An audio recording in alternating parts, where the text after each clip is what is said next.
This is Bloomberg Businessweek. Insight from the reporters and editors who bring you America's most trusted business magazine, plus global business, finance, and tech news. The Bloomberg Businessweek podcast with Carol Massar and Tim Stenovec from Bloomberg Radio. Hi, everyone. Welcome to the Bloomberg Businessweek Weekend Podcast. This past week, we got a pulse check on the U.S. labor force with the release of the November jobs report. Ahead on the program, we'll hear from the CEO of International Workplace Group, better known as IWG, about why big markets like New York have little hope of ever getting most people back into the office 5 days a week. We're also talking tech and plenty of it, including how Israel's war with Hamas is affecting the country's most important business sector. Waze co-founder Ori Levine weighs in.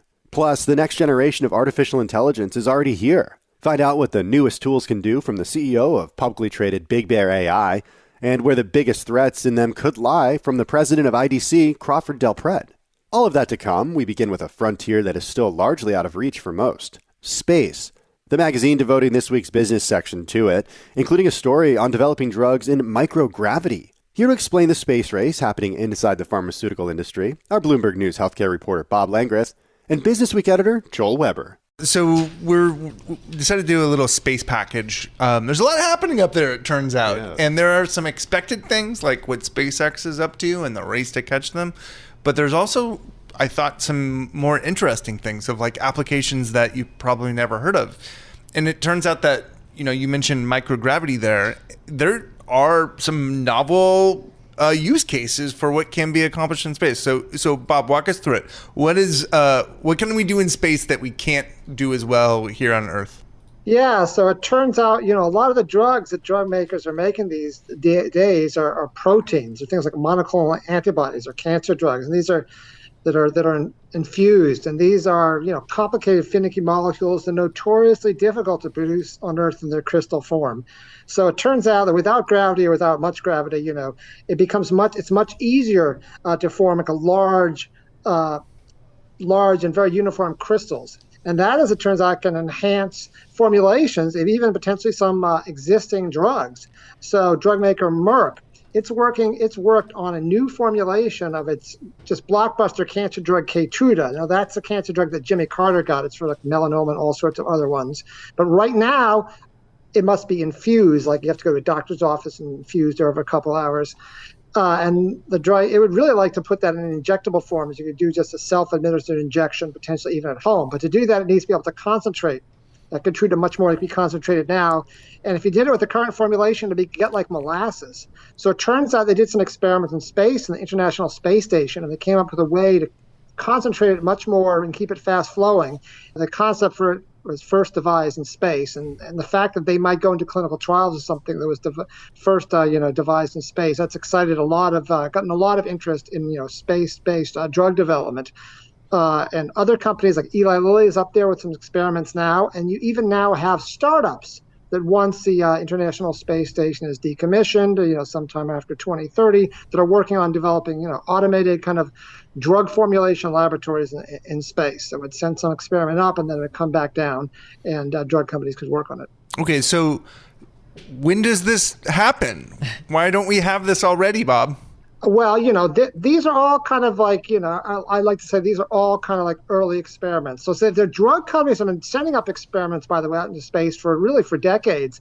And their first experiments were kind of like early stage, aimed at like early stage drug crystallization, where to crystallize disease promoting proteins so they could design better drugs. And in fact, a unit of Otsuka Holdings, that's a Japanese company, they have a drug in final stage trials in Japan for muscular dystrophy that was based on some very early work done in the early days of International Space Station, crystallizing a muscular dystrophy associated protein.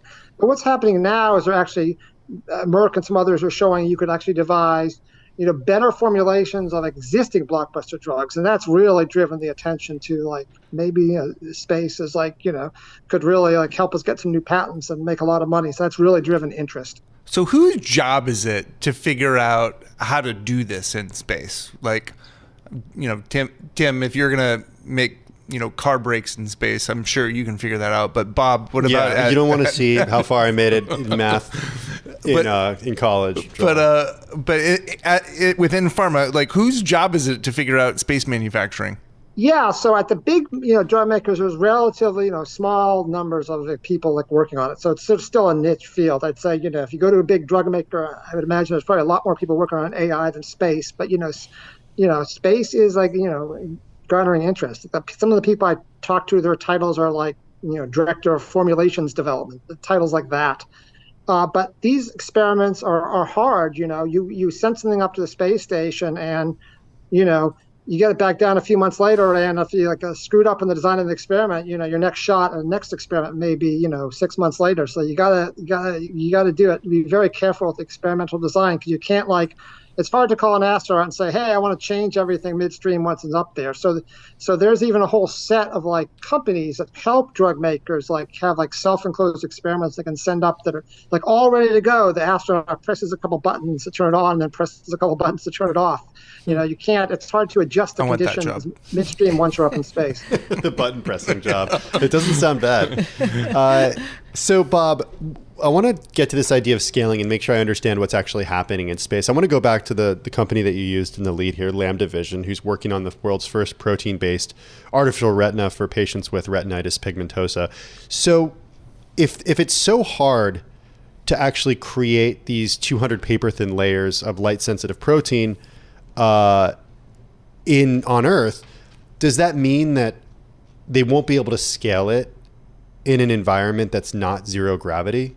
Yeah, so they're one of the few companies that's right now is talking about actually, as I understand it, manufacturing the finished product, in space. And if you think about their product, it's literally it's the size of a hole punch, like a paper hole punch. That's so you get one or two of these if you're a patient.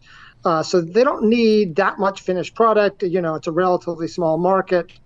This is not like an infused drug where you're going to be giving, 200 milliliters every 2 weeks for the rest of your life. That's more like Merck's Keytruda. They make it, Merck and Keytruda, their cancer drug, they make it by the ton on Earth. And their experiments in space so far have made one dose at a time. So you can see that it's not right now practical. Wouldn't be, even though there are technical advantages, it would not be practical for them to make the finished product in space. But for something like this artificial retina, where the total quantities needed are very, very small, and I imagine if they ever get this to market, it's going to be sold for a very high price. You can imagine that's an actual possibility to actually make that in space. Would you take the one dose that's been made in space, knowing that there's massive quantities on Earth? It's practically the same thing. It's just been made in space. Why wouldn't you? Yeah, why wouldn't I do it? Why not? Yeah, why not? I don't know if I would, but it was a trick question. That raises the whole regulatory question. No one's even got to if something actually were made in space, or even if there's another idea they're talking about is making a seed crystal in space, to use the better conditions of space to make little seed crystals that could then be used, sort of like a sourdough starter being brought down to Earth and able to grow bigger quantities on Earth. But even there, the FDA, how would the FDA regulate that? There's a whole, set of unknown questions there. Yeah, FDA is not having any problems with oversight. We did that story actually earlier today. Having said that, how easy is it to duplicate the process of space drug or manufacturing drugs in space on Earth? Can we recreate that?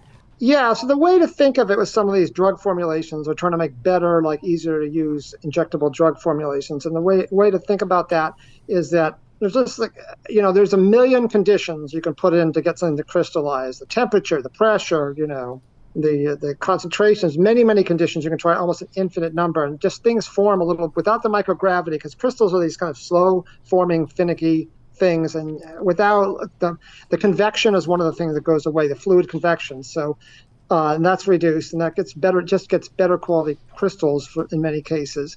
And so the way to think about it is they get an idea in space in these better conditions, and then once they know what they're looking for, they then find a way to duplicate that back at the factory here on Earth.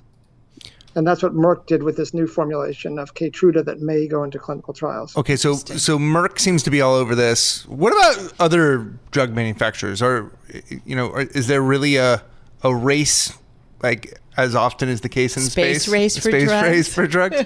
Or is everybody else just Merck conceding? Has a competitor. Yeah, space race. So Merck has a competitor in cancer drugs, and that's Bristol Myers Squibb.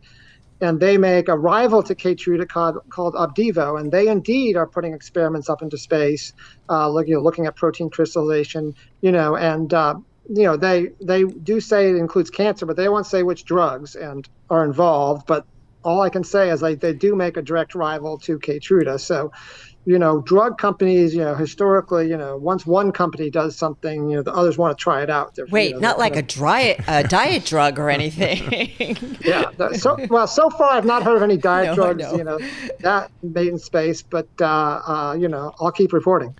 we should make journalism in space.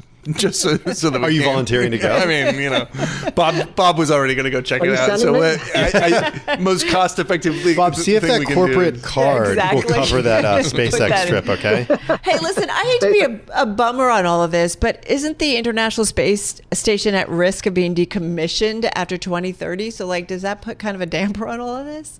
Well, there's companies there's private startups and companies working on what's after the space station. There's one startup that actually has a little satellite that's a little drug production lab. They hope it's going to be a little automated drug formulation production lab up there now for their first mission. They've had some problems getting the reentry capsule back down because they need FAA, Federal Aviation Administration permission. They haven't been able to get it yet. So it illustrates some of the potential snags involved in space production. Yeah.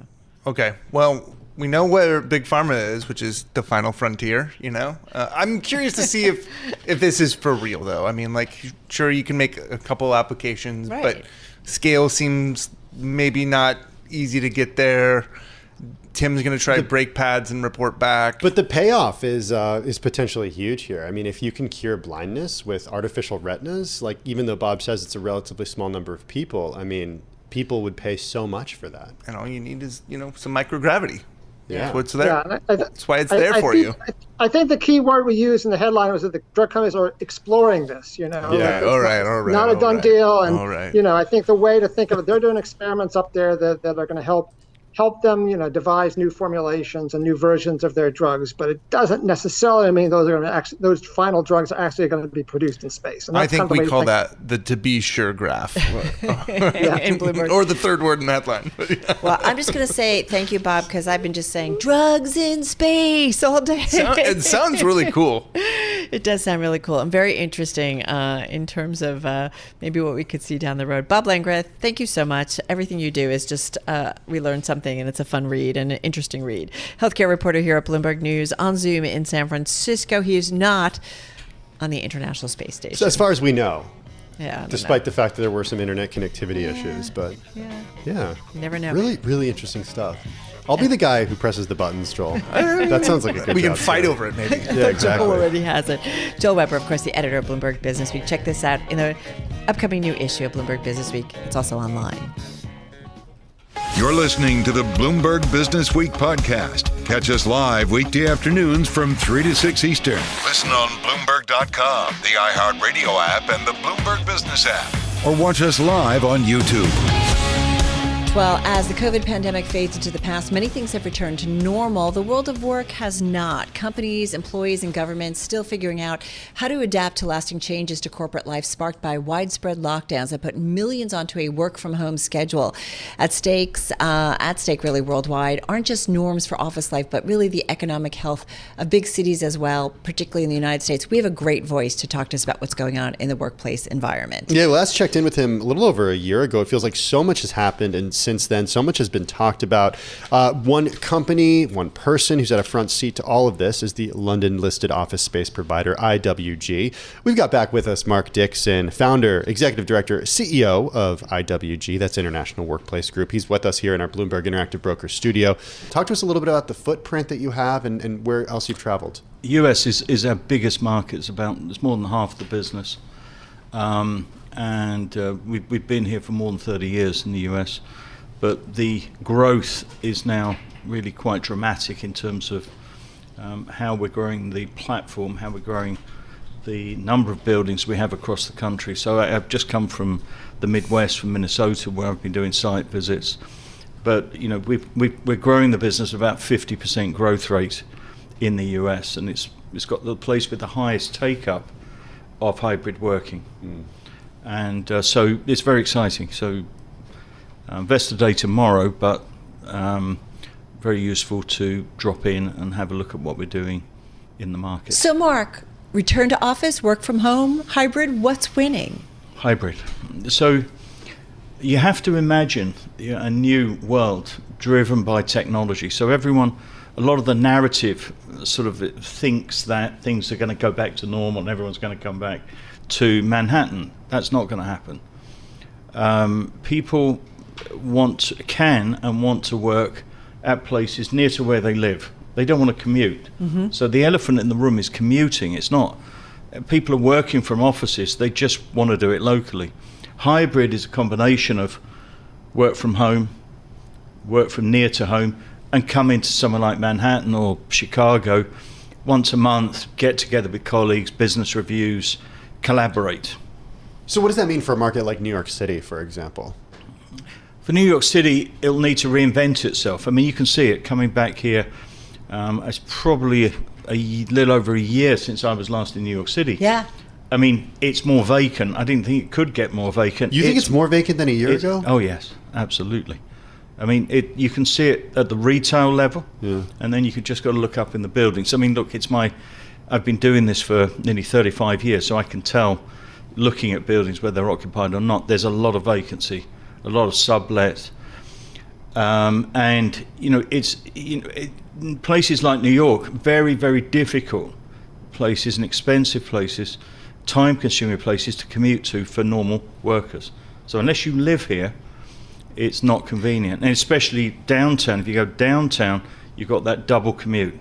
So where you have that, it's, that people don't want to do that.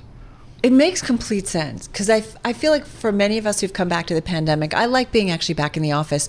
I'm so tired of commuting, though. I'm tired of it. Like when you have that break that we did. Bad news. You're going to keep doing it. Yeah, I'm not giving up my card anymore, my commuting card. You work with the likes of or have Disney, Uber, Microsoft, BlackRock, Spotify, which got news that it's cutting 1,500 jobs. Earlier, we got that news. Disney earlier this year began the first round of 7,000 expected job cuts. Any of that working its way into less demand for what you are doing? Or help me understand. The opposite. What? More demand. You see, what's happening is you've got, globally pretty much a difficult economy. So corporations are looking at ways to be more efficient, to get more productivity, to cut cost. So more and more, you have to imagine us as providing a platform for work and support of workers. At the moment in the US, as an example, we've got 1,200 buildings every state. We're adding 600 buildings next year. So you get this sort of work platform. It costs half the price. Right. It's near where your people want to be. And we've also do US airports, airside. We do railway stations, rest stops. So it's a work from anywhere. It's not just office buildings. And the future, a technology-powered future, is about being productive wherever you are. Right. And it's about getting the most out of a workforce. And that's what companies are looking for today. So what kind of indicator are you? So if you know what I mean? If a company's looking to cut costs and tap into more of you, is that just a smart company, or is it a company feeling squeezed and they're looking to cut costs? Like, you know what I'm trying to understand? It is. It's both. Because I assume as they need more space, they're going to come into you. Well, it's not. How they save money is they have less space. It's a bit like Uber. Okay. You don't have a car in every city. You travel to Chicago, you take an Uber, and you take an Uber when you need it. You don't have one sitting there all the time. And what we're doing on our platform, we've got 8 million people using it. One day you're in Chicago, the next day you're working from close to home. We also support nearly about 800,000 people that work from home. We have a whole product range that supports home workers. Mm-hmm. So it's about a technology-powered workplace that's available anywhere. Our job is to create productive workplaces so that people can do their best work. But it's not co-working. We do co-working, offices, we do work from home, we do drop-in, small little things like a phone box that you can use in airports. Do your Teams or your How did you watch the bankruptcy of WeWork play out? Well, it was long, wasn't it? I mean, it's. But they weren't wrong in their concept. Absolutely not wrong. They were wrong in their execution. Yeah.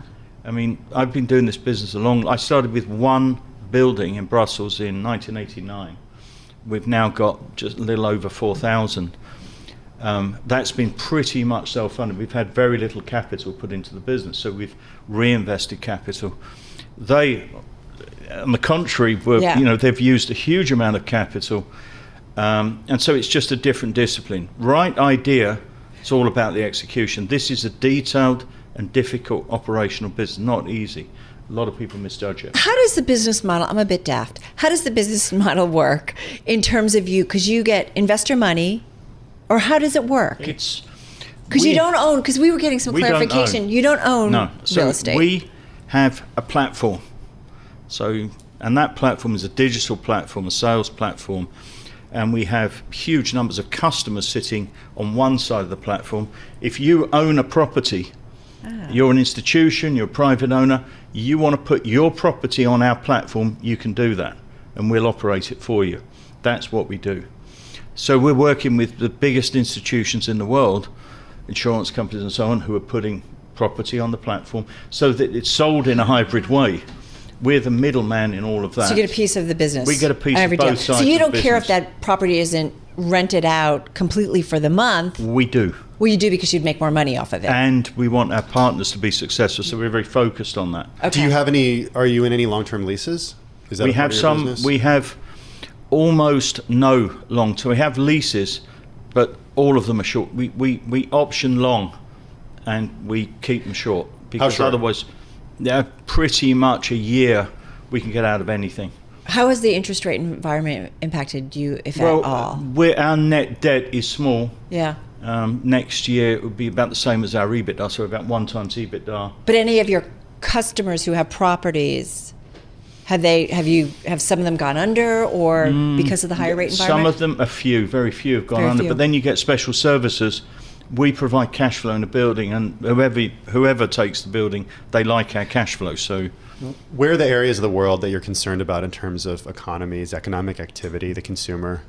I mean, I think there's not a global squeeze, but it's pretty much, I think there's a universal squeeze both on companies and on the consumer. It's pretty widespread. I mean, for me, and I've been in business nearly 50 years, how quickly interest rates came up has caught everyone, unawares, if you like, on the one hand. And that's caught businesses that have debt and that have taken out their debt, obviously at low interest rate, comes back higher, but also the consumer, cost of living is squeezing them as well. So that's forcing companies to take action, whether, as you said, whether that's cutting people or cutting costs, and that's quite a good environment for us. Mark, just got like 20 seconds left here. So based on what you're seeing, what you are doing, you've talked about some pretty impressive growth, especially with the U.S. market. Recession next year? Global recession? U.S. recession? Very quickly. I would say difficult year, small recession. Difficult year, small recession. That means a lot because you definitely have like a front row seat in terms of what many companies are doing. Come back, please, sooner, more than Thank 1 year. Very much. Mark Dixon is founder, executive director, and CEO of IWG, International Workplace Group, here in studio.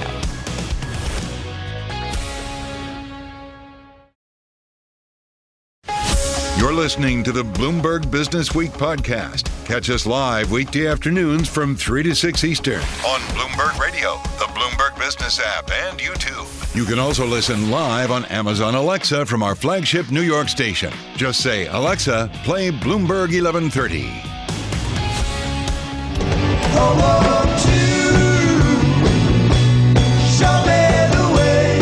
All right, everybody. To say that a lot has happened since we last checked in with our next guest would be an understatement.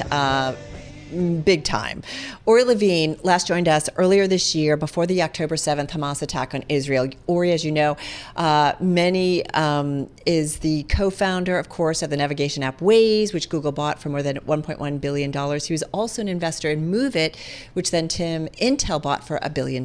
We last spoke to him because of his new book, Fall in Love with the Problem, Not the Solution, a handbook for entrepreneurs. It details his journey and also his unique philosophy on what it takes to be a successful innovator. He's a graduate from the Tel Aviv University and served in the Israeli Army Special Intelligence Unit. He started both Waze and Move It companies in Israel, which of course is currently at war with Hamas in the Gaza Strip. Ori, good to have you back here in the Bloomberg Interactive Brokers studio. How are you doing? It's complicated, right? Because it's never going to be the same. It's never going to be the same. That was a devastating attack. That was... my kids are the age between 22 and 33. They could have been at this party. And there were many days that was my main thought of the day, that I'm lucky that they weren't. That was devastating.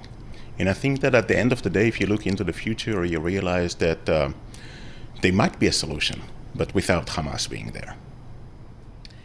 Well, that's what we think about.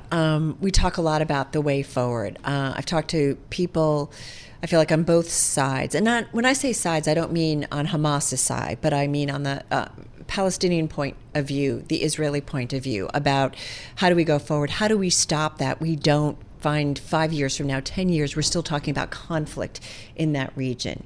How do you think about that?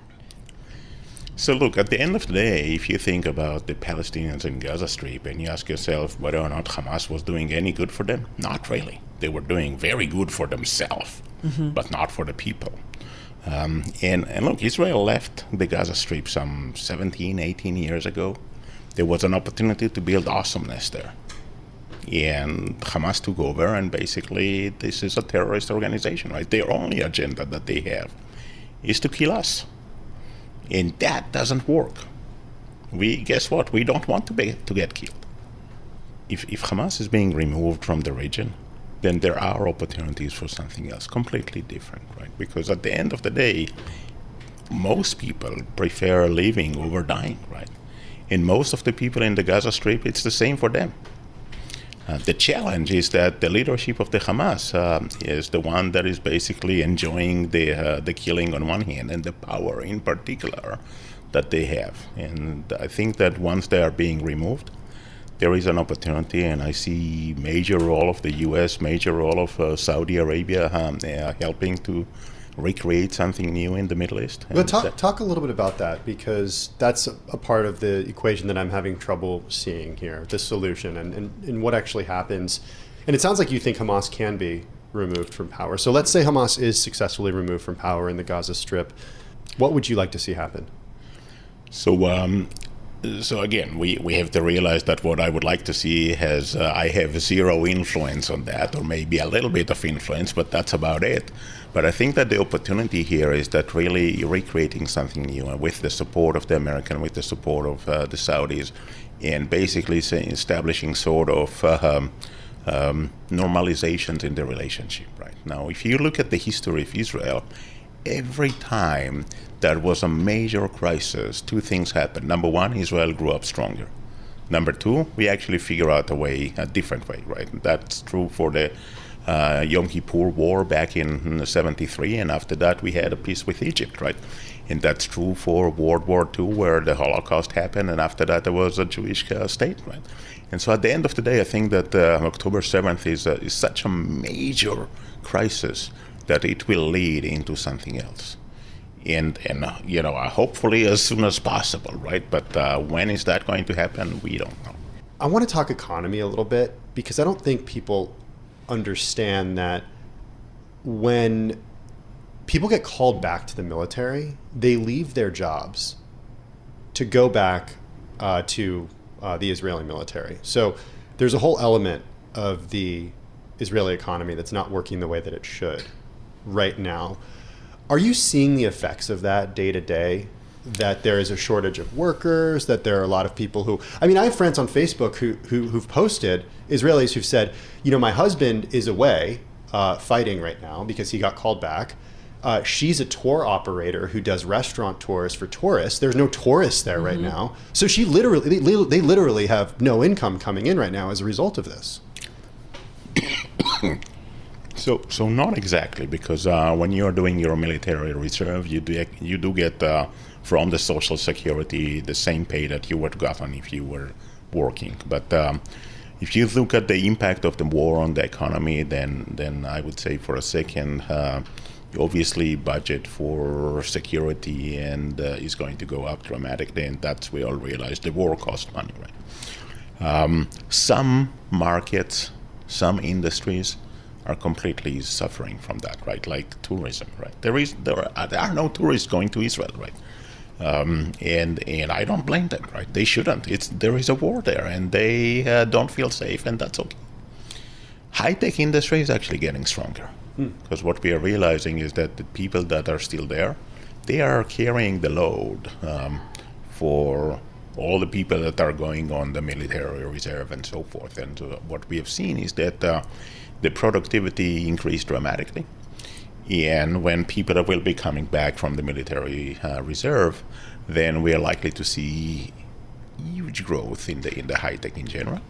The challenge right now for the high-tech, the Israeli high-tech, that it's harder to raise capital, right? So most of the investors will prefer to be on the fence and wait to see that the war is over, right? Investing in a war zone, people afraid, and they rightly so. That's interesting to hear, because you've also got a group of very vocal Americans who are happy to give to Israeli causes, and I would think that some of those would be supportive of venture capital. Of course they will. In the country. To kind of help prop it up during a time they do, and they will. war. But in general, if you look at non-Jewish investors or non-engaged investors, then they have a more challenging time.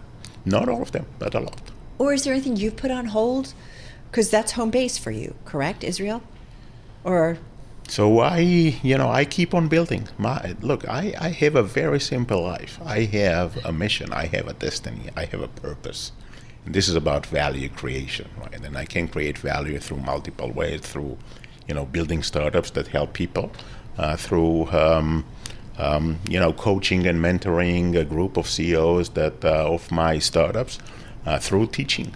And through, the ultimate way of teaching is the book itself. They fall in love with the problem, not the solution. The book is, by and large, this is sharing my know-how with people and hopefully make them more successful. What's a problem that you see right now that needs to be solved, or you're working?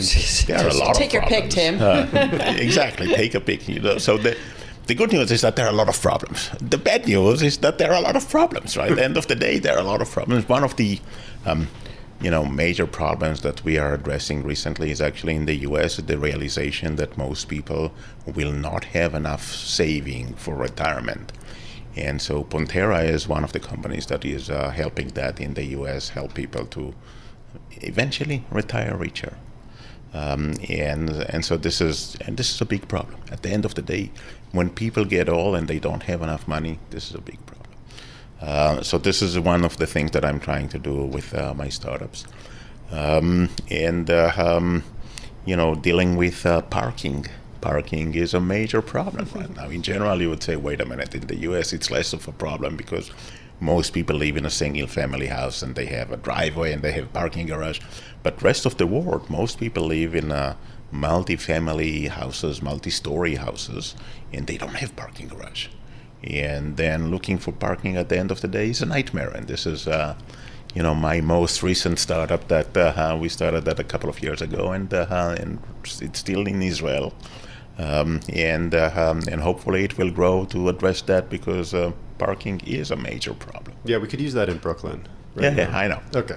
Or something I wonder, when I think about so much this year, we've talked about artificial intelligence and generative AI, and some are concerned that it's going to take jobs away from people. I see it more as complementary. But having said that, I do think about job creation in the future, because economies, whether it's the Gaza Strip, if people have a way to make a living and build a much more productive life, or whether it's in Israel or whether it's in other developing markets, if you can create a better life for yourself, it's just a better, more peaceful place, right? You can create an economy. So are we moving increasingly towards a world, though, where technology is replacing jobs at a faster pace than we can make them? Unless you're a coder. I think that I hear that for the last 50 years or so, right? I know. And so So even if you think of the revolution of agriculture, that we started to have tractors and combines and different machinery, and everyone said, oh, this is going to take away the work of the farmers. And guess what? It didn't, right? So every time that there is an innovation, we tell ourselves, oh, this is going to take away all the jobs. And then you look at the unemployment rate and it doesn't change, or maybe it's becoming better, because what happened is that the technology, by and large, increased productivity. And when it increased productivity, then we can create more. And when we create more, then more people actually have a better life. So you're not worried about AI being the end of us all? Not at all. What I think that we might find out that there are some areas that we will need to establish regulation, right? So if I'm speaking with a person, then that's one thing. But if I don't know that I'm speaking to a machine, it might be a different thing. So maybe the machine will need to identify itself and tells me I'm a machine, right? And be clear about it. Transparent. And this is something that I think that eventually we will need to have. Do you think that AI is close, as Elon Musk believes, to becoming smarter than humans? Wow, that's a big pause. No, I think that we hear that for the last 50 years. Oh, computers are going to be smarter than people. Oh, we don't need people. We don't need the human brain. The human brain. Yeah, but there was no NVIDIA 50 years ago. Right, but then, end of the day, I think that the creativity and the adaptability is something that only humans would have. And at the end of the day, that part is not going to be taken away. Now, whether or not you can scan way more information in a fraction of the second, absolutely yes. Whether or not you can process some of the things way faster, yes. But not the same order of magnitude what the human mind can do. We've talked about a lot, and obviously it's a very stressful world right now. Final thoughts that you want to leave our audience as we get ready for a new year? So I think that... in just about 30 seconds, sorry. Value creation, right? Value creation. When you create value, and value, by the way, you create for others, not for yourself. Yeah. If we think about value creation, then we end up with a purpose to our life. And when we end up with a purpose to our life, we're going to be happier and live longer. And the world is going to be a better place. Thank you so much. Happy New Year. Let's Happy hope New Year. the new year is a calmer one, more peaceful one, and better one way It forward. will be. Okay. Ori Levine, thank you so much. Always appreciate it. Co-founder of Waze and so much more. As we've talked about his book, Fall in Love with the Problem, Not the Solution, a handbook for entrepreneurs.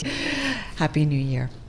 You're listening to the Bloomberg Businessweek podcast. Catch us live weekday afternoons from 3 to 6 Eastern. Listen on Bloomberg.com, the iHeartRadio app, and the Bloomberg Business App. Or watch us live on YouTube. With us, we got Mark Millian, Bloomberg News technology editor, and also the editor of Bloomberg Businessweek, Joel Weber, both here in our Bloomberg Interactive Brokers studio. This is really cool, a behind-the-scenes look at Anduril, a closely held venture capital-backed company that's competing with the likes of Raytheon, Joel. Yeah, and the company had been, you're right, into Oculus and developed Oculus, which now Meta, Facebook, acquired, and ever since then it has been more interested in doing military applications. And this Roadrunner, which it announced on Friday and actually had an exclusive look at it, attempts to solve a big problem for the U.S. military. Mark, what is that problem?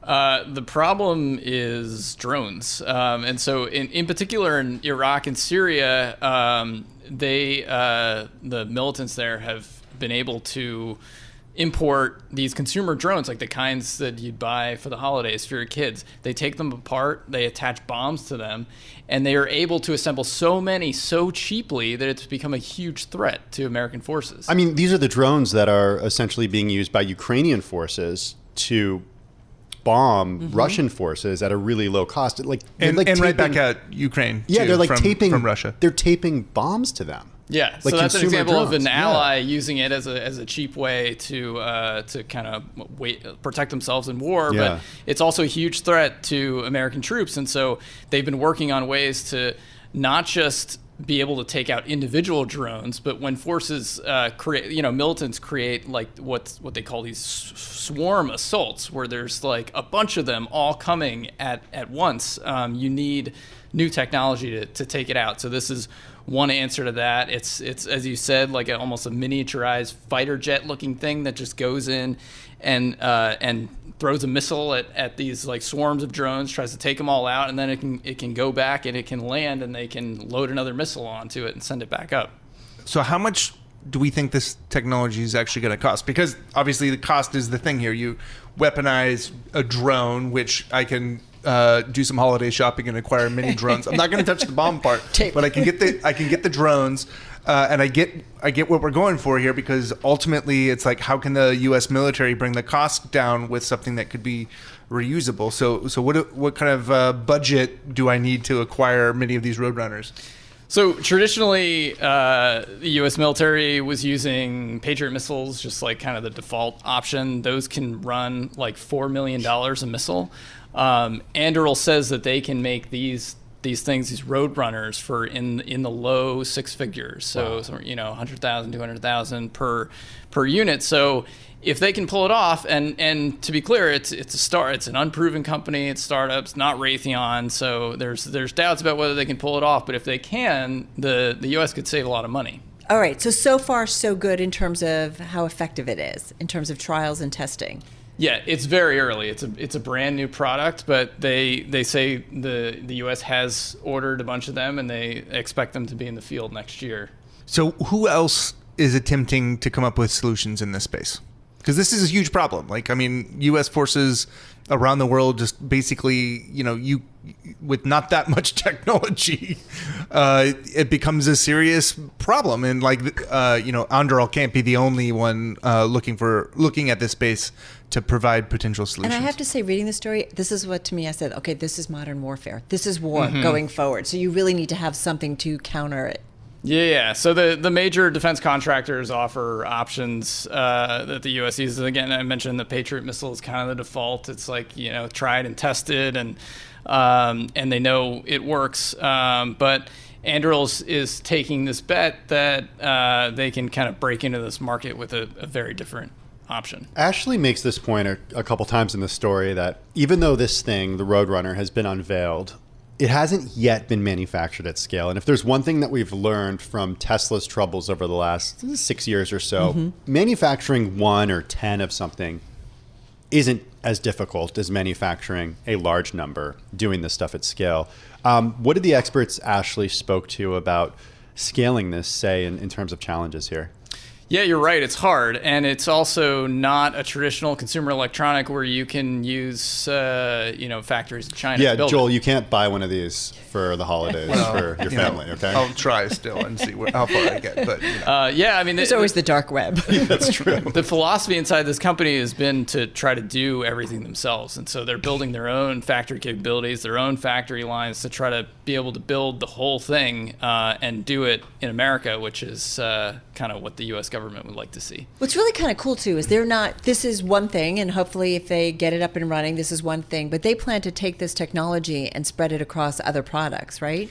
Yeah. So Anduril already has a bunch of different products that they sell to the U.S. and allies. They do Sentry Towers, sort of like a virtual border wall that the U.S. Their border control has purchased. But yeah, they've said that they've spent these years developing all this new technology, and they think that they haven't gone into specifics, but they think some of it will be useful to some of the other products that they're working on. Okay, so something about this name strikes me as being a little cheeky. Roadrunner. What is that a reference to? Yeah, so Raytheon has a product called Coyote. So it's a Looney Tunes reference. Raytheon being a competitor of Anduril, right? Yeah, so they're trying to stick it to their much bigger rival. What is the Coyote, other than just trying to get the Roadrunner again and never quite being able to it? What in the real world? What does the Coyote made by Raytheon do? It's another sort of autonomous defense system that the main innovation that Anduril is talking up with this new product is that it's reusable. It can land. Various companies, including Anduril, have built counter drone products that can go and blow up a single drone that's flying around. And so the main targets here are swarms of drones and being able to reuse them so that you're not having to buy a new one every single time you take out. My understanding too is it's just one person that's needed to kind of actually run it, right, or operate it, rather than multiple. That's part of the pitch. Yeah. It remains to be seen, but TBD. But yeah, Anduril builds this kind of like software system that they call Lattice, where you can hook in all sorts of different defense products, and they're saying, this will work with that you can have them all kind of communicate wirelessly, so you can see where all of your different roadrunners are. It kind of sounds like the Ring camera system from Amazon, but for You're war. obsessed with your Ring camera system right now. Yeah, you just add you add the border wall to it. I'll take a couple of these drag and drop into your cart. Yeah, I'll take a couple roadrunners, throw them in. Well, the bigger thing, an opportunity here, is obviously the defense budget, gigantic, and being able to crack it even with something that may only cost in the six figures, but around the world at scale, if you can manufacture it there, that's huge. But the bigger challenge here does seem like the U.S. military being geared for different wars than we've ever seen. And I think, what we witnessed in Iraq earlier in the 2000s was that the U.S. military was basically ill-equipped to fight a certain type of war. And, when obviously Ashley has spent a lot of time in this space, but there seems to be a new kind of war that the U.S. may not be ready for, and we're getting glimpses of it. What else is Anduril maybe developing that could help down the line? Do we have any sense of what this could look like? Yeah, the thing about defense contractors is they don't like to talk, do they? They don't like to talk about their weapons until they're ready. But I mean, you raise a really good point about the kind of like the new realities of war. One of the interesting things, and one of the things that Anduril was trying to address, is this kind of like imbalance in the economics of battling drones. Like I said earlier, it's so cheap to assemble like large quantities of drones and put bombs on them and create some very powerful weapons in high quantities. As it stands now, it's very expensive to take them out. And so it would cost so much more to blow up these drones than it would cost to create like a kamikaze drone that can blow up and harm a lot of soldiers. And so that's something that Anduril is trying to address by focusing on cost as one of the main things. So I just want to make sure I understand the product here that Ashley got to see. It's a fighter jet type of drone that takes off autonomously, but then it has an explosive projectile that destroys a drone. The explosive projectile, obviously not reusable, but the part that it's launched from is the part that's reusable. Exactly. Well, so in the current model, it's not reusable. Once it sends off its missile to blow, I mean, the thing tends to blow up and you can't use it again. They say that they're close to developing basically a V2 that what you did there. The jet can be reused. So if you send the jet out in the current model, you send the jet out, it doesn't see anything that it needs to blow up. It can come back and it can land. That's like an innovation. It's almost like a tiny SpaceX rocket. That's what I was thinking, right? It's the whole kind of Tesla idea. Yeah, and it takes off and lands in a similar. It takes off vertically and then it kind of turns and then flies like a jet. And so, but they say, the next big invention here in the next model will be able to fight, like take out a drone and then come back and land, and you can load it up with another missile. It is, though, something we talk so much about disruption in so many different spaces, and right, it's been these major defense contractors that have been so involved, but it's really kind of fascinating to see this company just kind of coming up potentially with something that would be very dramatic and would become, certainly something the governments would use. What kind of track record do they have in this space? Because they've been toying around in the military application space basically since they got out of the headset one, right? Yeah, so they're relatively new. I mean, when you compare them to the major defense, Raytheon, Boeing, they're not super tested, but they started early. Really, they started putting out products early in the Trump administration, and they seized on that as like their first big opportunity. He was talking a lot about the wall, like why don't we sell them a virtual border wall, and they bought it. And so they've worked on some other products to varying degrees of success, but they're really making a lot of noise about this one because they see a really big opportunity. I keep thinking, if this engine is so powerful, do they sell it to Bezos, who wants to deliver things? Is there some kind of, commercial, not just defense, but commercial application? Storied history of starting with military applications and then finding the commercial. Velcro anybody? What else? Finding the commercial application, years later. But I think to their credit, they have looked at this as what is the problem that the U.S. military is facing in the field, and how can we perhaps protect American soldiers, and that goes for allies as well. I mean, we'll see where this application ends up, because clearly, as Ukraine is currently shown, and other battlefields around the world, we will see more and more drones, and currently those are being used abroad, but the technology is scary enough that it can be used to really inflict pain everywhere. So, yeah. First, they got to make sure it works, right? Yes, that would be a good start. Test it in the desert, okay? Not around anyone. All right, note to self. Mark Millian, thank you so much. Really appreciate you coming in and spend some time with us. Bloomberg News technology editor, and of course, the editor of Bloomberg Businessweek, Joel Weber.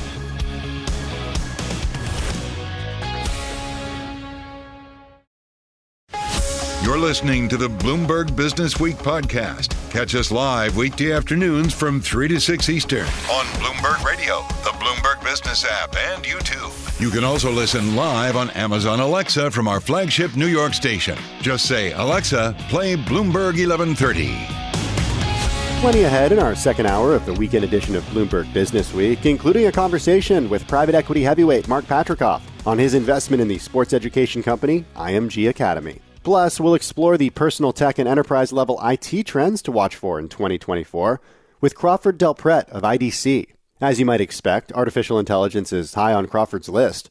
And first up this hour, we have an executive with a front-row seat to some of the cutting-edge developments in this space. Mandy Long is the CEO and a board member at Big Bear AI. It's a publicly traded software maker that provides AI and machine learning technology to support its customers in defense, manufacturing, healthcare, and life sciences. Mandy spoke with Carol and Bloomberg News equities reporter Bailey Lipschultz last week. Bailey, it was interesting to talk to David Weston, who talked about talking with Larry Summers about a year ago. And Larry was saying, oh my God, AI, generative AI. And then it was January of this year when Microsoft made that $10 billion investment. And then all of a sudden we were all in it. Exactly. A year ago yesterday, I believe, was the birth of ChatGPT. It just celebrated its first birthday. I don't know if you use it. I'd like to a little bit play around with it more, have it explain complex topics. Yeah. And say, write some code. Tell it to me oh, I wish I could do that. But it's interesting, and I feel like we've all become enamored big time with it. We talked about the Microsoft investment. It does feel like everything that was connected with AI was off and running. It became the buzzword on corporate earnings calls. You had NVIDIA. It's your top performing name in the S&P 500, up about 220%. They make the chips that are needed in the massive amounts of calculations. Just today, we had Syrup Tech. It's a startup that makes AI tools to help fashion retailers plan and manage their inventory. They raised about $17.5 million in a funding round. So it's just all in on AI. There's a lot going on. And it's everywhere. I was talking to a banker this morning, and she was saying that when we think about AI, you can't just think about it as generative AI or the chip makers, the foundations. This is something that every company has to have an answer to, and investors are asking that question because the way she put it, you're either going to be a winner or you're going to be roadkill. Right. Oh, that's really interesting. And people are building out their infrastructure to support it. So our next guest, definitely all in on AI. Delighted to have with us Mandy Long, CEO and board member at Big Bear AI, joining us on Zoom in Chicago. Mandy, it is, I feel like, the topic. There's two topics this year. It's weight loss drugs and AI. No doubt about it. Tell us about what this year has been like for you guys. Absolutely, and thank you for having me. Yeah. It has been a huge year for AI, and in no small part because of the rollout of ChatGPT, which did celebrate its birthday yesterday. I think what it's meant for us, right? And Big Bear AI, we've only been a publicly traded company for a couple of years. We've been at this for a while, and we apply artificial intelligence to national security missions, right, and enterprises. I think something that has been a big catalyst for us. And I heard the comments earlier around the fact that it really isn't just about generative AI, right? Artificial intelligence in general, right? And the application of it, particularly the operational application of it, right? The use in production, helping people is what is, been a big game changer for our business. And as we look towards the future, it's what makes us incredibly excited about where we're headed. You are a small market cap, 282 million. You've had quite a run this year, like a lot of names in the space, up 167%. About 15% of the float is shorted, so investors are watching it very carefully, considering the run up. Dig a little deeper and tell us exactly what you guys are doing and who your customers are, because from what I understand, it's a lot of the U.S. government, if not all. Yeah, so our entire business is not all federal government. We work with about 20 federal agencies, about 160 commercial customers in the private sector. And how our business breaks down is really into three verticals. We do work in supply chain and logistics, we do work in cybersecurity, and we do work in autonomous systems. And when you think about those three markets, there's actually a high degree of complementary nature, because we're securing supply chains the same way that we're introducing autonomous technology, and AI plays a role in all three of those. The big difference maker for us is that we combine very deep subject matter expertise, right? The vast majority of our employees who are supporting our customers come directly from those customer environments, regardless of whether it's in the public or private sector.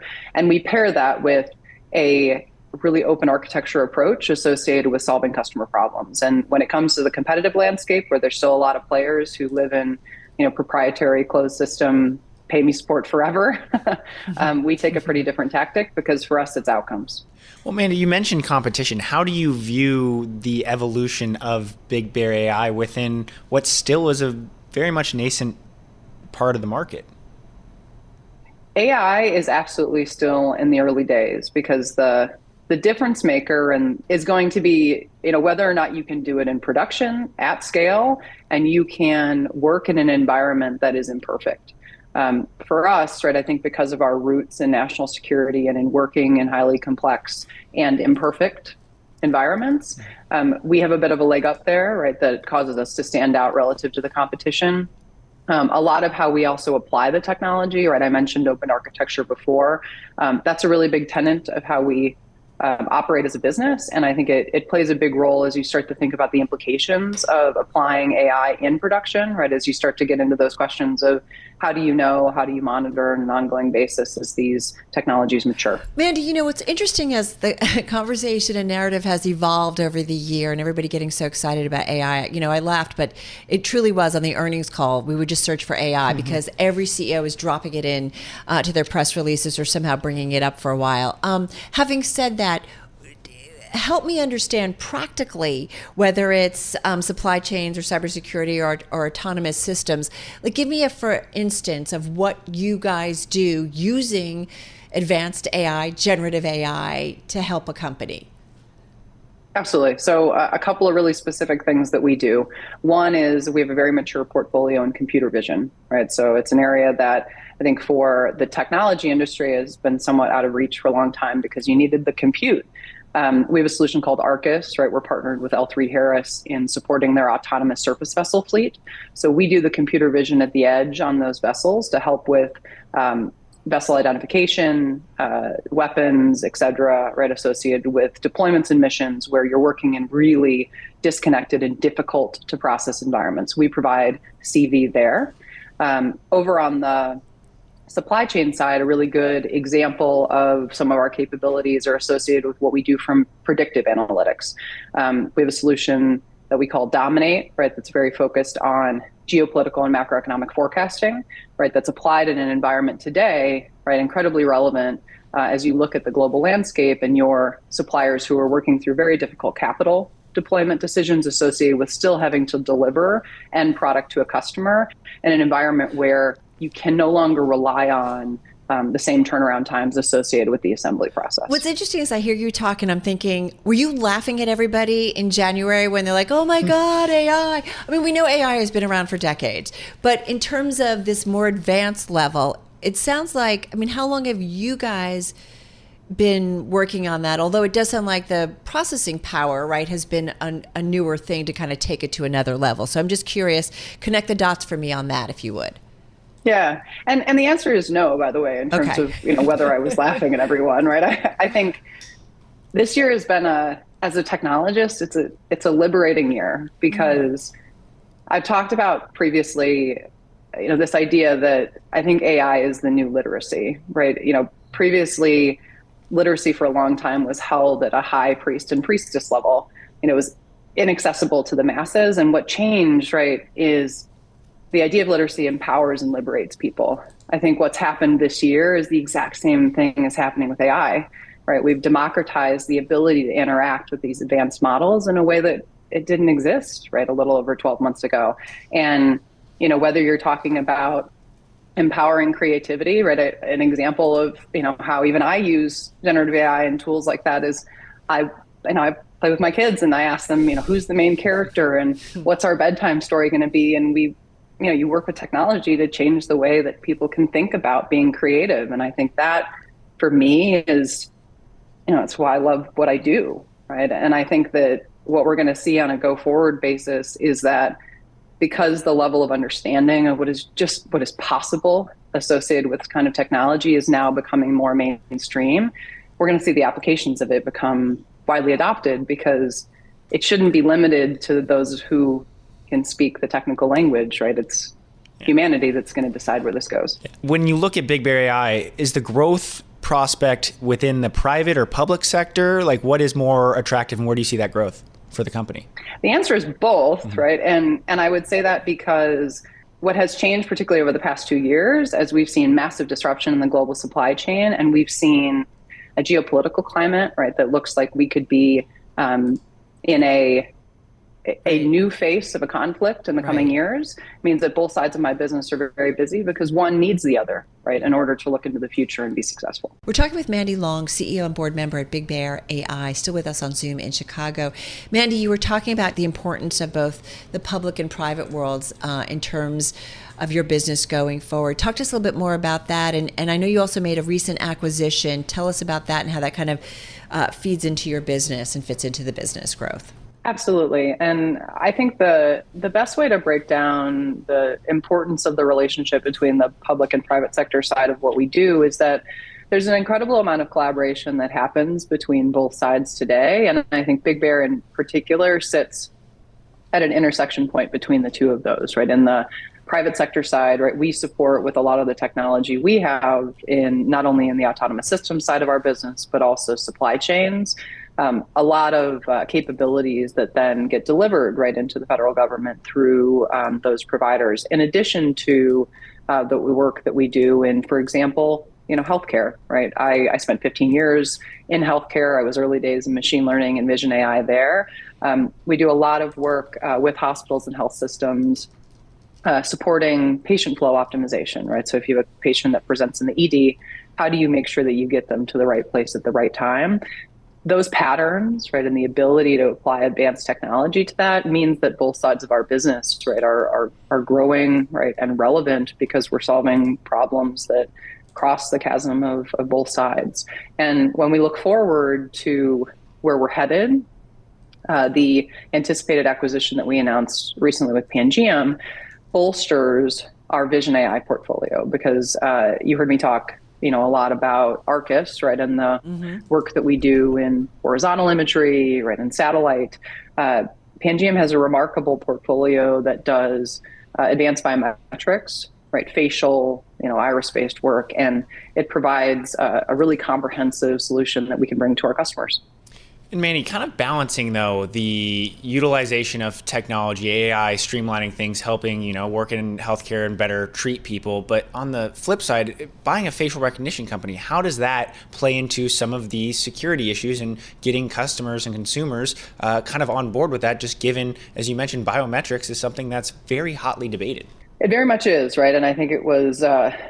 it's an important strategic decision, right? And it was not made lightly, right? At Big Bear, we play a very big role, and we use our voice very openly as it relates to talking about the safety and security of AI technology. We're very active, right, in the responsible innovation category, the input associated with how to do regulation at scale. And so when we think about the use of biometrics, I think one of the things that's really important to keep in mind, right, is that in many ways, as a society, we've we've crossed over a lot of the chasm associated with putting information out there because of the widespread use, right, and multi-year at-scale use of social media. Now, from a kind of where we sit on that spectrum and the role that we play, right, most of the capabilities that when we think about our vision portfolio today, where we're very focused on is not in making autonomous decisions, right? It's in helping to distill and provide decision support for the ultimate customer. So in other words, so you'd be working side by side with a human, where it might come up always in terms of one of your systems saying, "Hey, here's what we've come up with, but you need to look at it and kind of make some kind of decisions, maybe off of it." Correct? Because I think what exactly we get, human in the loop. Because I think we get worried. You know, our David Weston we talked with, who had talked with Henry Kissinger, very concerned about AI in wartime or in war specifically. And I think about the role that, you know, you guys are going to be, you know, that you already do work with the government. I mean, what are some of the oversights that we need to have, though, in place to make sure that there isn't some kind of runaway technology? And I'm not trying to be silly and sci-fi, but these things could happen. It's not an unfair question. Yeah. Right. And I think you saw in the executive order that came out, you know, the top item is safety and security of AI technology. And that is not for no reason. One of the things that I think we have to keep in mind as a society as well is that we have already passed through the gates of a human being able to individually manage and provide oversight of this kind of technology at scale. We're already an augmented species, right? You have, I'm sure, a phone right on you at all times, or a computer at home. Leveraging technology to help keep those guardrails in place is going to be what's important here, because the traditional processes and paperwork is not going to get us there. And Mandy, one of the things that played out with OpenAI going too fast too soon, I think back to, you know, Facebook with Cambridge Analytica. There was this, the government was not kind of in the know and regulating these things, and technology companies were able to run rampant. How do you balance that? Because obviously that seemed to be playing out at OpenAI with Sam Altman. So the rate and pace of innovation today has no historical precedent. So I think even looking at those examples, right, it's different now. Look at what has happened with ChatGPT in terms of adoption over the last year, right? There's nothing like it.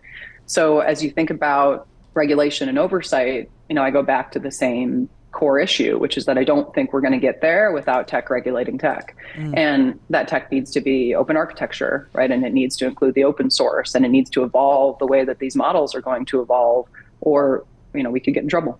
But aren't you worried a little bit about open source getting into the wrong hands? There is a philosophical discussion to have around the role of open source versus closed source and the relationship between the two of them. Yeah. There is power in the open source, and the community level of effort associated with the oversight of that provides a scale that does not happen when you have a closed source system with a tight R&D budget. I'm a promoter of the open source. I think that we're finally getting to the place where it's going to become a really relevant part of how we operate as a society because of this pace of innovation. Yeah. But it doesn't come without the need to have guardrails. Well, listen, this was a really cool conversation, and I hope you'll come back, because I'm guessing in 2024 we'll still be talking about generative AI and all that it can do, because as you said, we're really kind of early on in this whole process. Thank you so much. Have a great weekend, great holiday season. Mandy Long, CEO and board member at Big Bear AI, joining us on Zoom in Chicago. We covered a lot, but I have like a million more questions. I know. I wish we had 2 more blocks to kind of really dig into other things. We'll come back. We'll have her back. All right, folks, you are listening and watching Bloomberg Business Week right here on Bloomberg Radio.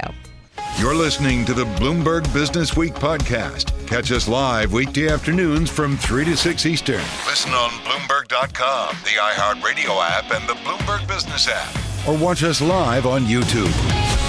So, Carol, we're pretty much through earnings season. Yeah. And like last quarter, one theme has been clear. It was clear today even with MongoDB's results, right? That's right. Companies of all stripes are embracing AI, and for good reason. Take Wall Street, for example. Banks using generative AI tools could boost their earnings by as much as $340 billion annually through increased productivity. It's a 9 to 15% increase in operating profits. That's according, we should note, to a McKinsey Global Institute report that was published today. Yeah, well, and they kind of want you to use AI because then you'll hire them. Consult me, we'll tell you how you can max exactly. out AI. All right, well, we've got a great guest to give us an idea, though, of where companies are going to be spending money when it comes to IT in the new year. Crawford Del Prete back with us, president of the global market intelligence firm IDC International Data Corporation, also known as. He joins us here in our Bloomberg Interactive Broker studio at Bloomberg headquarters. Hello. Almost Happy New Year. So great to see you guys. So great to have you here. How are you thinking about 2024? So when we think about 2024, it's a year of transition for tech. 2023 was a year that people were extremely concerned about inflation. They were extremely concerned about the impact of inflation on tech. And at the end of the day, we'll see tech spending around about 5%, which continues the trend that tech is just so core to what companies do. 5% for next year or this year? 5% for 2023. Okay. When you say tech spending, what is the umbrella that covers? So think about information technology spending. So everything from devices like personal compute devices all the way through application software, all the way through the hardware, cloud, software, all of it. and services. What about cybersecurity services? Security's in there. Any IT and professional. And this service. is across. This is across the general? world. Okay. It's across all regions. I would think it'd be higher. Is 5% a lot? Yeah, so 5%. We saw it ramp up to double that. During COVID, when we saw things accelerate, but we've seen it bounce in that 5 to 8% range. It's been pretty range bound for quite some time. If you take out sort of the 2008 downturn, if you take out the craziness that happened during COVID. What kind of growth were we seeing prior to the pandemic, the year before? So prior to the pandemic, like I said, we saw that in those years it was about 7%. Oh, it was about 7%. So it was kind of in that range. Okay. Why isn't it higher? Why hasn't it grown as we've become more reliant on tech? Every company's a tech company. Because the tech you think about is the new hot thing. And that stuff is growing, right? So application software, 10%. And we've seen, you think about the cloud, 30% growth, now cooling to so high companies are teens. spending less on, let's say, a PC for every person because they've come down in price. These are commodities, and they're spending more on the cybersecurity stuff that keeps their. So it's actually worse than that. And if you look at something like 2023, IT spending growth in PCs got shellacked. It was down 14%. It was down dramatically. Now, PCs are actually a thing that move the needle because every man, woman, and child needs a PC needs to be connected to the internet, and they spend somewhere between $800 to $1,200 on a PC. So as PCs start to come back, which we think that they will next year, they actually move the needle on IT demand. It's not uncommon to see them move the needle a couple percentage points. Why are they coming back next year? They're coming back next year because we saw this huge increase during the pandemic, and they start to get old, and they start to age, and they break, and people need to start replacing them. As well, there'll be a Windows 11 upgrade cycle next year, and we'll start to see new PCs that actually bring, wait for it, AI out to the edge. So you see a coprocessor which will be able to run AI workloads, and we think that will start to fuel, by the middle of next year, another upgrade cycle. I am curious because you guys consult, you talk with clients. What's the constructive conversation to be having around AI right now? What are you hearing from those clients? I think what customers are starting to get into now are we're sort of beyond kind of the big mind art of the possible. And we're now getting into how can I actually apply AI to my business, and what are the barriers associated with AI? So a lot of the axioms that have always applied to tech apply here, which is, things like garbage in, garbage out. You got to get your data organized. You've got to understand how to structure your data in order to make sense, and in order to be able to synthesize your data, in order to make better decisions with your data. And so we're spending a lot of time talking with customers around the choices they make around their data, how they invest in their data, and how they can really think about structuring it for a world where they're going to be making decisions that they're potentially synthesizing and getting output from AI. Carol knows this. I've been completely obsessed with the sort of two different schools of thought when it comes to the development of artificial general intelligence, AGI, especially in the wake of everything that happened at OpenAI. Sam Altman, you came on and spoke to us during that crisis. I don't know if I could call it a crisis, actually, during the drama. Let's call it drama. The thing. The thing, yeah. Are you spend, you're in this day in and day Yep. out. Is there any sort of reality to the idea that artificial general intelligence is something we as a human species should be concerned about? Oh, absolutely. There is. It's going to take a while for us to get to that point. And I think that seeing companies start to come together and have a discussion around the responsibility and not necessarily doing it after the horses have left the proverbial barn is very, very important. And I think we're starting to be able to elevate that, but that discussion. But I definitely believe that the ability to do harm and the ability to spin people up with misinformation, those are things you can just start to see on the horizon, where we really have to think about what is the provenance of that decision or of that data. And I think we're going to see a lot of that. I think we're going to see governments start to require, okay, you've been told something, but what was the source of that? Where did that information come from? Sounds like journalism. A little bit. No, well, no. I mean, a lot of it. Like I used to think about when I started, this idea, you had to know what the source of the material was, right? And whether it was a perspective or point of view, so subjective versus objective, or data points, who supplied it. So it's kind of interesting to hear you say that. But I do wonder, what's it going to take, Crawford? Are we going to be kind of chasing just like we were in social media, right? Where's the policing still sadly, there? I think companies are going to try to get ahead of this. I think governments are going to try to get ahead of it, but we are going to be chasing it for a long time. I mean, what happens when someone can apply AI to a social engineering piece of ransomware that works really, really well, and I'd like to have 30 by tomorrow morning? What happens when someone can say, "Ooh, you know what? If I alter the code of that genome, I can create a new kind of a virus, and I'd like 10,000 by tomorrow." These are the really horrible things that people could do with generative AI to really think about setting loose a new generation of malware in a way we're not really thinking about. Each So we will be example, chasing. but each example that you bring up Yep. has a person behind it making a decision to actually do that. Yeah. What about that science fiction scenario where literally the robots become more powerful than us? Yeah. Because they can think, because they can reason. So when you start to get to broad AGI, if you will, that is a risk where when you're dealing with massive amounts of information and the machine starts deciding what's right and what's wrong, then you're into that zone. And you're into that zone of, well, wait a minute, what do you mean my credentials don't work? Because now I've been decided that I'm a person who shouldn't be included in this place, in the airport, on the plane, in some safe place. Make up your science fiction scenario. But when you start dealing with huge volumes of information and instantaneously making those kinds of decisions, things get a little bit dodgy. Isn't it kind of sort of the problem with self-driving cars, right? Dog on the right, woman with a stroller on the left. Absolutely. Like, how does it determine? And it's going to hit something. Right. How does it make that decision? Right. And so someone has to write that code and get to a point where that decision can be made. But eventually, there's a set of parameters and rules associated with decisions like that, and the machine has to decide. Are you worried because of warfare? I'm sorry? Military warfare?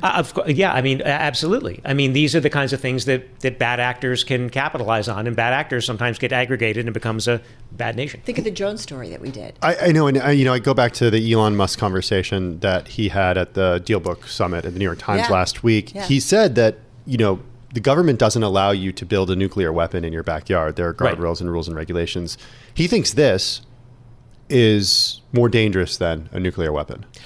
Yeah, and I think he's jumping ahead a number of steps. But I think if you walk back from that, putting the bullets in one hand and the gun in the other, and being able to say, okay, I'm going to give you the tools to load those together and eventually start shooting, he's not completely wrong in terms of where you can draw the line to. And so I agree that we have to be really mindful as governments to think about not letting these circumstances happen. And unfortunately, Carol, I'll take the conversation back to something that you asked, which is, are we going to be playing catch up? And I think the answer is more often than not, we are going to be playing catch up, because the number of situations and the number of instances is just so vast, and we just don't know how wide that spectrum can get.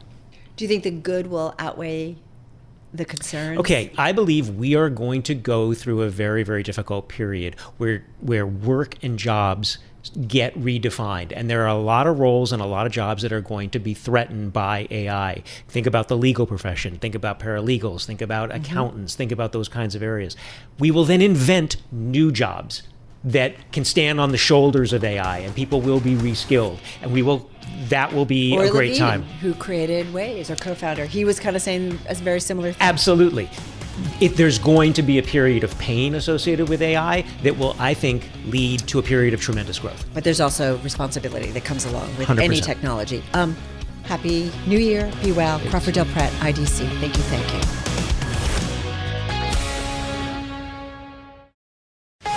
You're listening to the Bloomberg Business Week podcast. Catch us live weekday afternoons from 3 to 6 Eastern on Bloomberg Radio, the Bloomberg Business App, and YouTube. You can also listen live on Amazon Alexa from our flagship New York station. Just say, Alexa, play Bloomberg 1130. So excited about our next guest. So much going on, as you know, at the intersection of sports, money, and education, which is why this next story, we're going to kind of start here, is on our radar. It's courtesy of Bloomberg's Jillian Tan. She reported last week on Patrick Company, which works with athletes and entrepreneurs to invest in private equity. The company, along with more than 50 of its current and former athlete clients, including Philadelphia Eagles center Jason Kelce and I've heard that last name before. West. Okay. Jason Swift. Oh, wait, can I say that? Jason's the cool one, right? Jason's the cool one. You are hearing the voice of Mark Patrickoff, founder and CEO of Patrickoff Company, joining us here in our Bloomberg Interactive Broker studio. Just so you know, you're here for the next 60 minutes. No, next time you're going to be here for the next 60 minutes. Yeah, it's going to be like the third host of the show. Coming to see you. Well, this is an opt-in choice, not a you have to go do this choice. Well, we love having you. First of all, tell us about this deal. IMG Academy, I wasn't that familiar. Did kind of a deep dive, but tell me why you guys are doing this. I bet you loved tennis, though, years ago. I love gymnastics. I was a gymnast. Well, a little bit less so, but relevant to IMG, although they have been gymnastics. But I remember when I was in high school, I had friends who, if they were really good tennis players, all they wanted to do was go to Nick Bollettieri in Tampa. Yes. And that is IMG Academy, by the way. So that evolved. Ultimately, IMG acquired Bollettieri, changed the name. And it's always been the preeminent place for, in some cases, privileged, but as it's changed, for underprivileged. No, I mean, I guess he didn't pay a dime to get Yeah, exactly. Yeah. So on one hand, you kind of knew the brand. I did a lot of investment banking work for IMG when they were an independent agency. When Endeavor bought them, I stayed in close touch with IMG. Mubadala invested at the time. I was involved in that transaction. And one of the heads of head of corp dev at Endeavor, a guy named Brent Richard, who was an old friend of mine. We'd been on the opposite side of a couple of different banking deals. Ended up as part of his role in Endeavor, taking over this acquisition they had done with IMG and focusing on the academy and seeing a really big vision for-profit education, democratizing, I think, access to the best coaching. Well, yeah, I just wanted to jump in just because when you talk Bollettieri, it's funny, we did the U.S. Open this year. I got super into tennis again, read Agassi's book. He talks about his experience at Bollettieri. One thing that he made hate probably, right? Yeah, more hate than love, for sure. But especially, it totally worked. That's right. And Bollettieri for years was his coach. Yeah.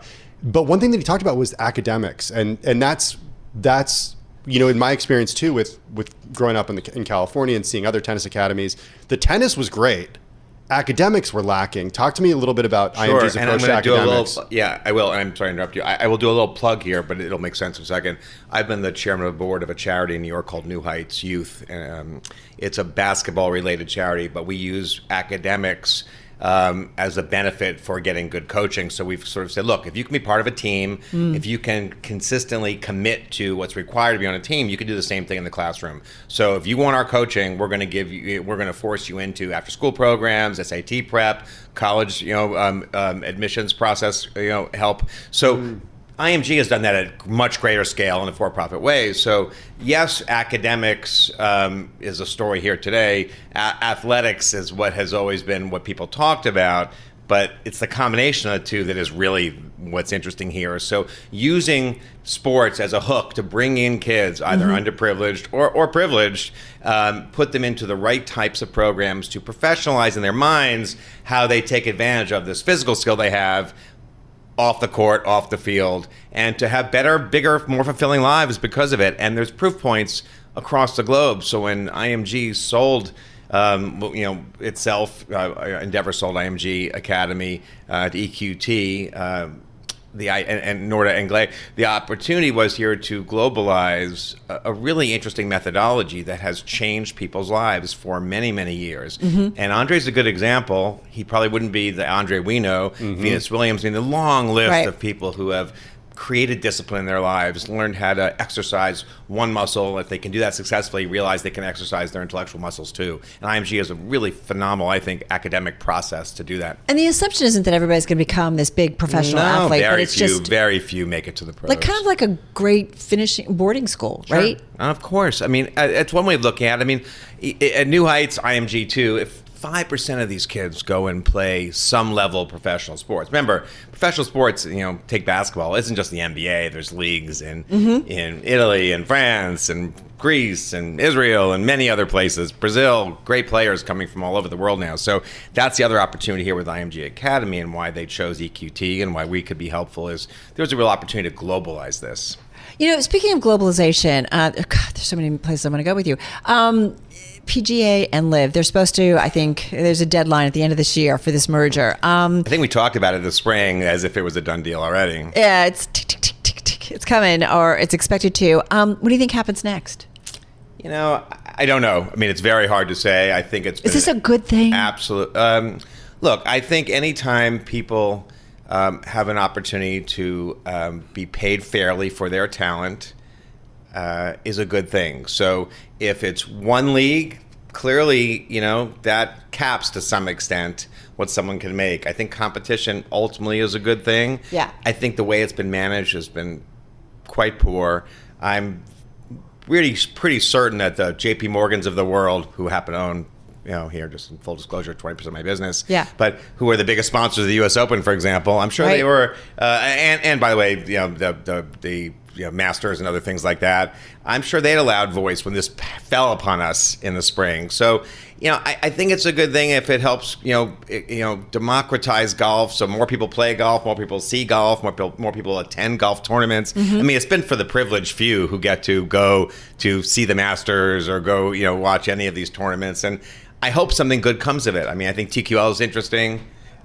Which is the new indoor league. We'll see if that just got delayed. It's an interesting way to take a sport that's been for very few people who could afford it. So if LIV and PGA come together, you have to see what that means. TBD. Yeah. Hey, listen, we've only got a couple minutes, so you've got to already promise to come back really soon. Always. But 2 minutes.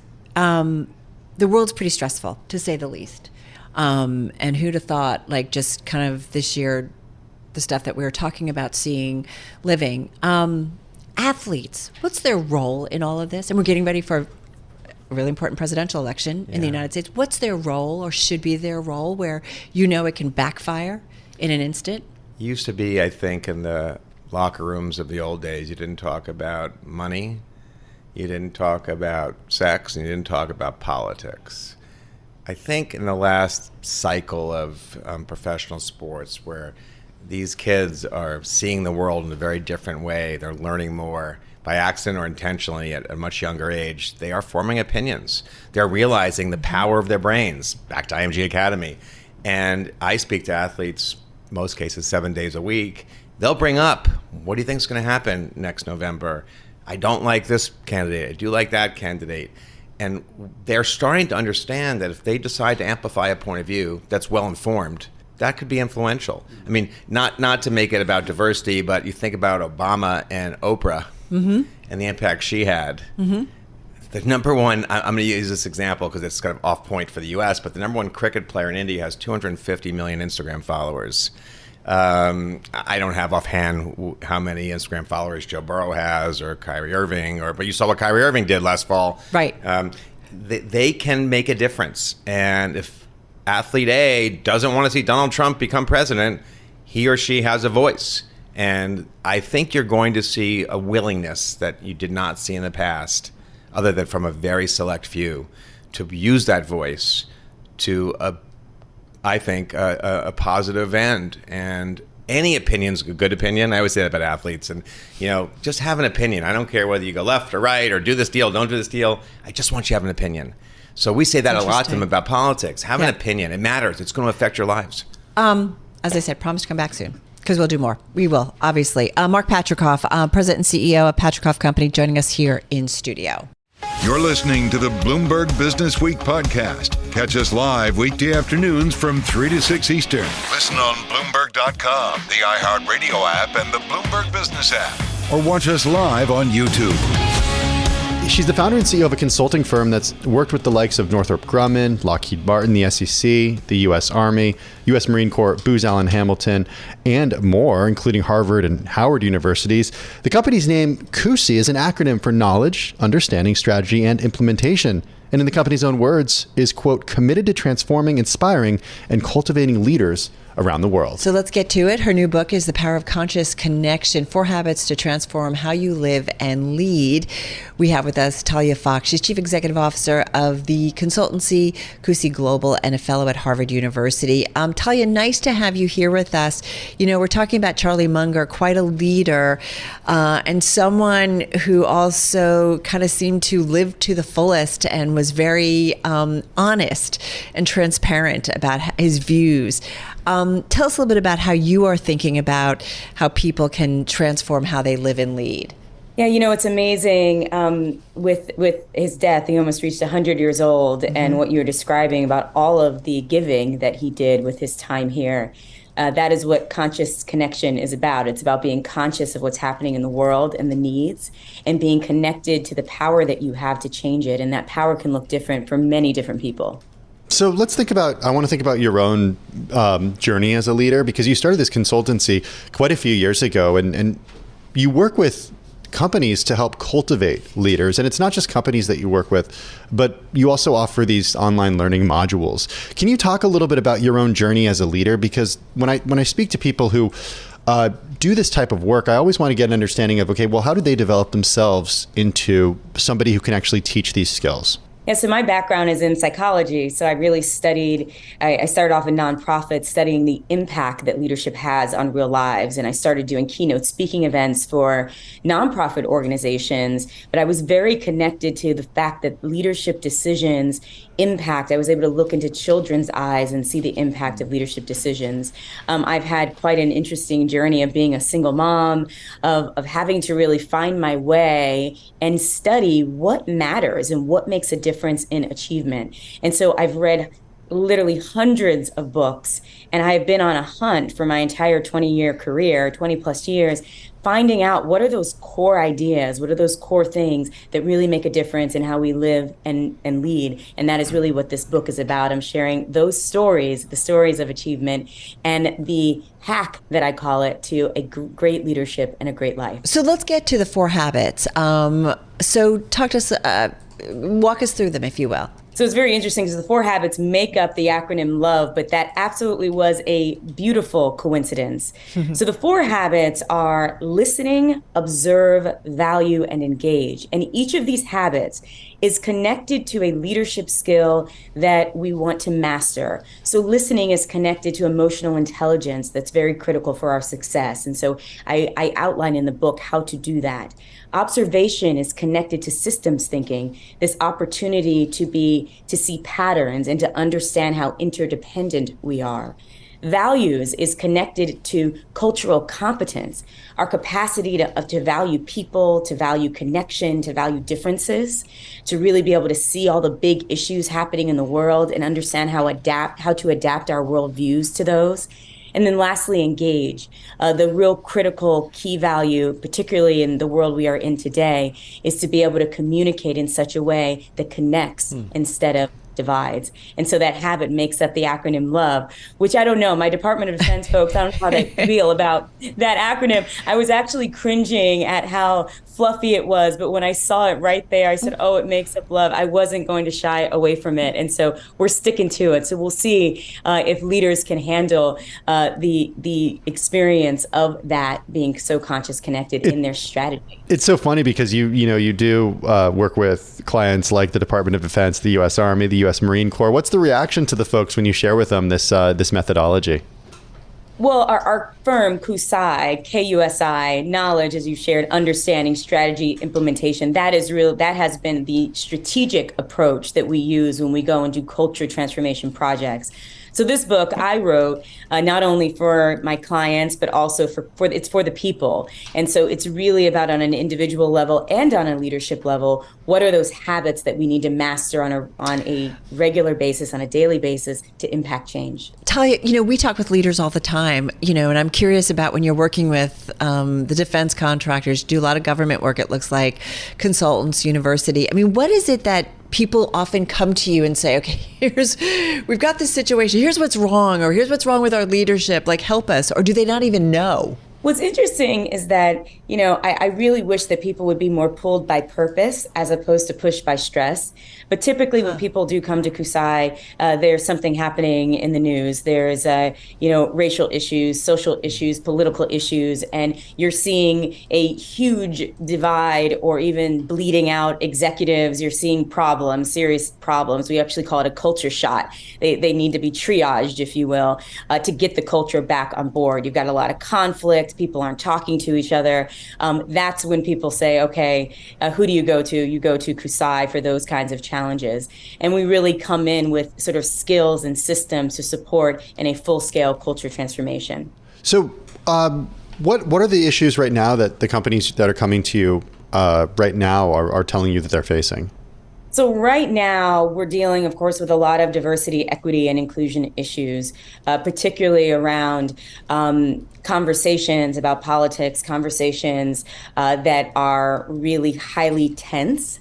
And so there is this opportunity. I mean, in the government, they have an act and a law that you're not supposed to talk about these things, but people know there's social media. And so one of the things that we're doing is, how do you have these difficult conversations? How do you stay authentic without having to get into the weeds of what's actually happening in the world? So how do you build those relationships in a way that feels professional, but that also feels authentic? Well, I'm curious. I'm glad you went there, because it's fascinating. We have conversations, and I feel like they certainly picked up momentum when it comes to diversity and inclusion, coming off of the pandemic, coming off of George Floyd.